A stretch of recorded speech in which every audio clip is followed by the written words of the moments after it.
Everyone thought I had the perfect husband. David was charming, funny, the kind of man who'd open doors and bring flowers, even after years of marriage. But behind those smiles was a stranger. When he lost his job, something in him changed. He got colder, meaner. And when he suggested we take out a $500 or $1,000 life insurance policy, I thought it was about security. Turns out it was about me, being worth more dead than alive. One night, while using his laptop, I found an email he forgot to delete. An email asking someone to make it look natural. My blood went cold. He wasn't planning a future with me. He was planning one without me. I couldn't believe what I had stumbled upon. The glimmer of our love faded into a chilling realization. I felt trapped in a web of deceit spun by the man I once adored. Every laugh we shared echoed hollow now, each sweet gesture turned tainted. Was I just a pawn in his twisted game? As the darkness crept closer, I knew I had to find a way to escape before it was too late. I began researching everything I could about him and the life he'd built. Each tap on the keyboard fueled my resolve, turning pain into purpose.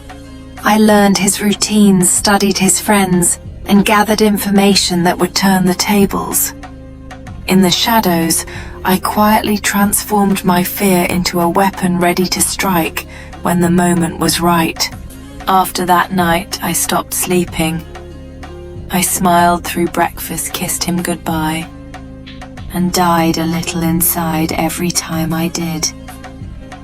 Then one morning, while checking his phone, I found a message from an unknown number. She jogs at 6 a.m. Make it look like an accident. That's when I knew. He had hired someone, and that someone was coming for me. I didn't cry. I didn't confront him. I made copies of every message, every email, every bank transfer. And while he was busy planning my death, I started planning something far more satisfying. Revenge. That night, I kissed him goodnight and told him I'd be going for my morning jog as usual. But instead, I hid in the park, camera ready. At exactly 6 a.m., a car pulled up. A man got out, scanned the trail, waiting. I filmed everything. Then I sent David a text from an unknown number. Your plan failed. I know everything. Within minutes, he started panicking, pacing, sweating, calling the hitman again and again. I watched it all from my car. The man who wanted to end me was now terrified of me. With each frantic call David made, I felt a surge of satisfaction. This was my moment, the culmination of weeks spent gathering evidence and plotting my revenge. No longer was I the victim, I was in control.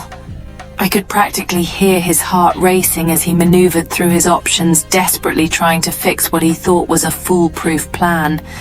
The hitman's number lit up on his screen, and I couldn't help but smile at the irony. The hunter now becoming the hunted. When David got home that night, the house was dark, except for the TV. On the screen were the messages, the videos, the proof. He froze. I stepped out from the shadows and said, "How does it feel to be the one scared now?" He stammered, begged, lied, anything to twist it. But I just smiled. I told him I forgave him. Then I left. For 2 days he spiraled, called me, cried, confessed everything in voicemails. Every single word, recorded. When I came back, I handed it all. The texts, the videos, the recordings, straight to the police. And just like that, his perfect little plan fell apart. The police officer reviewed the evidence carefully, knowing the impact of every piece on David's fate. When the police arrested him, the story went everywhere. The insurance wife case, they called it. People said I was cold. Others said I was brilliant. But they didn't understand. I was done being a victim. I didn't just survive him. I outsmarted him. I still remember the officer asking me how I stayed so calm.